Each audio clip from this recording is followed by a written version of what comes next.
All right guys, so as you can see, I'm approaching a big secondary point right here. The wind's drifting us to it quicker actually than I'd like.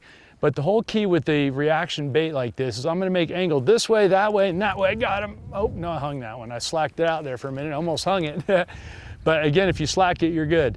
My point being is I wanna throw parallel down this side of the point, and then I wanna throw across the point this way, and then I'll get square with it from there and throw down parallel the other way. But I'm basically mixing up my casts around every point or rock pile or whatever. I'm really focusing on angles, whether I'm throwing the hit stick, the stunner, or the money badger. It's all about the angles that I'm working it around some of these points. And you can see the distinct watercolor change with the polarizer and the camera there. There's a hard drop off on the other side of that. So fish sitting below that drop off won't even really see my bait unless I get square with it and throw sideways that way, or throw straight that way with it, which I'll do next. But it doesn't matter if I'm fishing this point or a rock pile or any other point in the lake.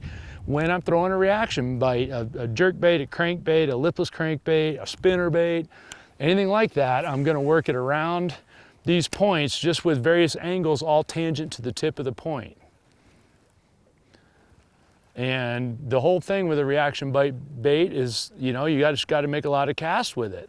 And you make enough casts, you'll contact enough fish. The beauty of it is it's quick. Got that one. And so that's why we keep mixing our angles up until we get them figured out, right? And again, I'm not here today trying to show you how to catch the biggest fish you've ever caught. I'm trying to show you how to catch them every time you go out. And some of them will be big and some of them will be little when you're throwing reaction bite. But it may not show up on camera, but as far as fish go, I mean, I'm catching a lot of fish, numbers-wise of fish, and that's what reaction bites are all about. I mean, everyone likes to catch big fish. I'm the first guy to tell you that, but most of my biggest fish have been caught on reaction baits, and for sure my numbers days are always on a jerk bait, a crankbait, something like that. It's very rare that I can produce more numbers with a jig or Texas rig or anything like that, unless you're straight largemouth fishing or something like that around heavy cover.